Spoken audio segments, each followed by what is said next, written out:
আসসালামু আলাইকুম।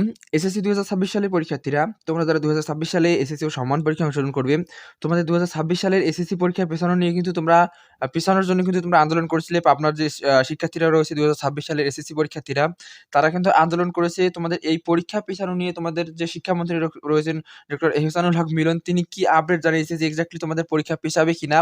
সো সেটাই কিন্তু জানাবো আজকের এই ভিডিওতে। অবশ্যই ভিডিওটা কিন্তু খুবই গুরুত্বপূর্ণ। তাই রিকোয়েস্ট করব সম্পূর্ণ ভিডিও জুড়ে আমার সাথেই থাকতে। আর যারা এখনো আমাদের এএম স্টাডি চ্যানেলটিকে সাবস্ক্রাইব করোনি, অবশ্যই সাবস্ক্রাইব করে দিবে।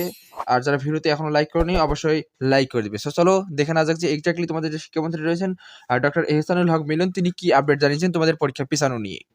সোহেল, আমরা সরাসরি চলে আসলাম আমাদের মূল টপিকে। দেখো, তোমাদের ২০২৬ সালে যে এসএসসি পরীক্ষাটা রয়েছে সেটা কিন্তু শুরু হবে হচ্ছে ২১ তারিখ থেকে। আর মাত্র কিন্তু কয়েকদিন সময় রয়েছে। আজকে হচ্ছে ১০ তারিখ। আর মাত্র কিন্তু হচ্ছে ১১ দিন সময় রয়েছে। যেহেতু আজকে ১০ তারিখ, তাহলে হচ্ছে আর কিন্তু ১১ দিন সময় তোমাদের হাতে রয়েছে। এই ১১ দিন পরে কিন্তু হচ্ছে তোমাদের এসএসসি পরীক্ষা শুরু হওয়ার কথা।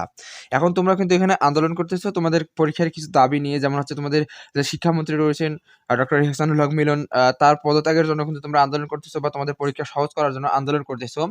তো তিনি কিন্তু সময় টিভিতে দেওয়া একটা সাক্ষাৎকারে আজকে বলেছেন যে তোমাদের পরীক্ষা পেছাবে কিনা। তিনি এখানে স্পষ্টভাবে বলেছেন যে তোমাদের পরীক্ষা পেছানোর কোনো সুযোগ নেই। তোমাদের পরীক্ষা যথারীতি অনুযায়ী, অর্থাৎ তোমাদের পরীক্ষা যে ২১ তারিখ থেকে শুরু হওয়ার কথা, সেই ২১ তারিখ থেকেই তোমাদের পরীক্ষা অনুষ্ঠিত হবে। এখানে পরীক্ষা পেছানোর কিন্তু কোনো সুযোগ নেই। আশা করি বিষয়টা তোমরা এক্সাক্টলি ক্লিয়ার ভাবে বুঝতে পেরেছো। তিনি বলেছেন যে তোমাদের পরীক্ষার যে রুটিনটা বা তোমাদের পরীক্ষার যে প্রস্তুতি, সেই প্রস্তুতি কিন্তু হচ্ছে অর্থমন্ত্রণালয় সরকার যে ছিলেন তার সময় থেকে, অর্থাৎ ডক্টর ইউনূস সাহেবের সময় থেকে কিন্তু তোমাদের এই পরীক্ষার প্রস্তুতিটা নিয়ে আসছিল, বা তার সময় থেকে কিন্তু এই রুটিনটা প্রকাশ হয়েছে। সেক্ষেত্রে দেখা যাচ্ছে যে ওই রুটিন অনুযায়ী তোমাদের পরীক্ষার যে প্রস্তুতি, ২১ তারিখে যে পরীক্ষার প্রস্তুতি, সকল প্রস্তুতি নেওয়া হয়েছে। সেক্ষেত্রে তোমাদের পরীক্ষা পেছানোর কিন্তু কোনো সুযোগ নেই।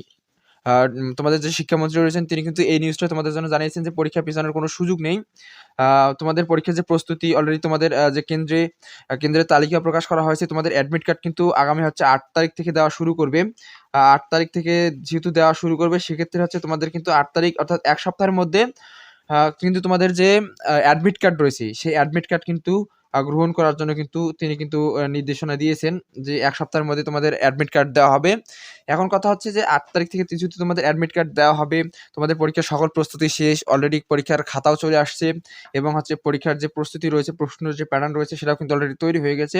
সেক্ষেত্রে তিনি বলেছেন যে এখন পরীক্ষা পেছানো বা পরীক্ষার কোনো বিকল্প পদ্ধতি, বা দেখা যাচ্ছে তোমাদের পরীক্ষার যে তোমরা সুযোগ সুবিধাগুলো চাচ্ছ সেগুলো কিন্তু কোনোভাবেই দেওয়া সম্ভব না। সেক্ষেত্রে কিন্তু আগামী ২১ তারিখ থেকেই তোমাদের পরীক্ষা অনুষ্ঠিত হবে। তোমাদের কিন্তু তিনি বলেছেন যে যারা আন্দোলন করতেছো, আন্দোলন করে কোনো লাভ হবে না। বরঞ্চ তোমাদের বাড়ি গিয়ে ভালোভাবে প্রিপারেশন নিয়ে ২১ তারিখে তোমাদের পরীক্ষার হলে উপস্থিত থাকতে হবে। আশা করি তোমরা বিষয়টা এক্সাক্টলি ক্লিয়ার ভাবে বুঝতে পেরেছো। সো এই ছিল ভিডিও। ভিডিও ভালো লাগলে অবশ্যই লাইক করবে, আর চ্যানেলে যারা নতুন তারা অবশ্যই সাবস্ক্রাইব করে রাখবে। আর যারা ফেসবুক পেজ থেকে দেখতেছো অবশ্যই পেজটাকে ফলো করে রাখবে। সম্পূর্ণ ভিডিও জুড়ে সাথে থাকার জন্য অসংখ্য ধন্যবাদ। দেখা হবে পরবর্তী কোনো ভিডিওতে। ততক্ষণ ভালো থাকবেন, সুস্থ থাকবেন, এএম স্টাডি চ্যানেলের সাথেই থাকবেন। আল্লাহ হাফেজ।